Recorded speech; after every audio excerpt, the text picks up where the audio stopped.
بہت بڑی طاقت بنیں گے آپ اگر آپ کو سہنا آ گیا اور برداشت کرنا آ گیا. چونکہ جب آپ برداشت کرتے ہیں نا تو اندر میں ایک طاقت پیدا ہوتی ہے. وہ طاقت آپ کی روح کو پرواز دیتی ہے اور اگلوں کے لیے تسخیر کا کام دیتی ہے. اور اگر آپ پھٹ گئے تو بم کے پھٹنے سے کیا ہوتا ہے؟ تباہی آتی. جب آپ پھٹیں گے یا میں پھٹوں گا تو معاشرے میں تباہی آ جائے گی. تو اس کے لیے آپ دو چیزوں کا اہتمام فرمائیں. ایک اپنی زبان کی حفاظت فرمائیں. آپ اس 400 کے معاشرے میں کوئی غیبت کرنے والا نہ ہو، کوئی جھوٹ بولنے والا نہ ہو، کوئی کسی کو طنز کرنے والا نہ ہو، تانا دینے والا نہ ہو. ایسی بات جو کسی کے دل پہ جا کے چوٹ مارے اس سے آپ اپنی زبان کو صاف کر لیں. کبھی اس پہ قابو پا سکیں گے، کبھی نہیں، کبھی رہ جائے گا، کبھی ہو جائے گا. تو جب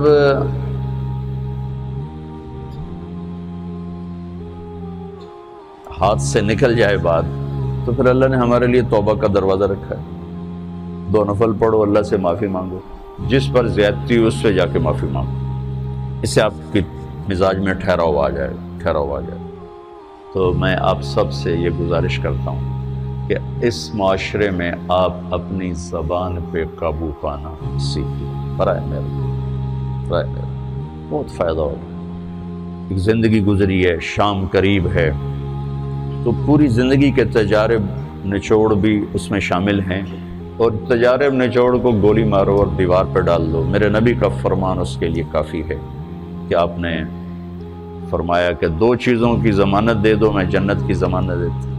ایک تمہارے جو 2 جبڑوں کے درمیان ہے، ایک تمہاری 2 ٹانگوں کے درمیان ہے، اسے پاک کر لو، میں جنت کا ضامن بن جاتا ہوں. اور معاذ بن جبل سے فرمایا کہ تمہیں پورے دین کا نچوڑ بتاؤں. کہ جی کیا؟ تو آپ نے اس حدیث کو میں نے پتہ نہیں ہزاروں لاکھوں دفعہ بیان کر دیا ہے اور ہر دفعہ بیان کیا ہے کہ اچھا یہ ایسے کر کے کیوں فرمایا؟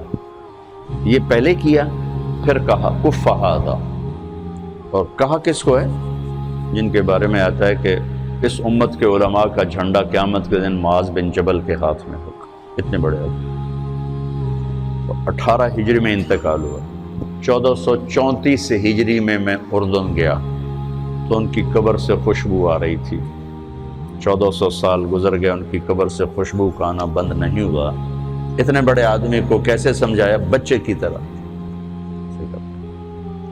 معاذ اس زبان کے قابو. تو آپ سب کو، اپنے آپ کو بھی کہتے ہیں. وہ عرب خطیب کہتے ہیں اوصیکم نفسی اولا وایاکم کر کے عام طور پہ خطبہ شروع کرتے ہیں. تو میں بھی اپنے ذات سے شروع کر کے آپ سے یہ عرض کرتا ہوں بچوں کہ اپنی زبان پہ قابو پانا سیکھو. یہاں اس کی مشق کر لو. یہ چھوٹا سا میدان ہے، چھوٹا ایک تالاب میں ہے. آپ تالاب، یہاں سے نکل کر آپ ایک سمندر میں کودیں گے جہاں کہ رشتوں کی فہرست ہوگی، تعلقات کی فہرست ہوگی، ناگواریوں کے خوفناک خاردار کانٹے ہوں گے. کہیں کہیں پھول ملیں گے ورنہ کانٹوں سے بھرا جہان ہے. اگر آپ نے یہاں پریکٹس کر لی تو پھر آپ اس میدان میں جا کر انتہائی خوبصورت معاشرے کا فرد بن جائیں.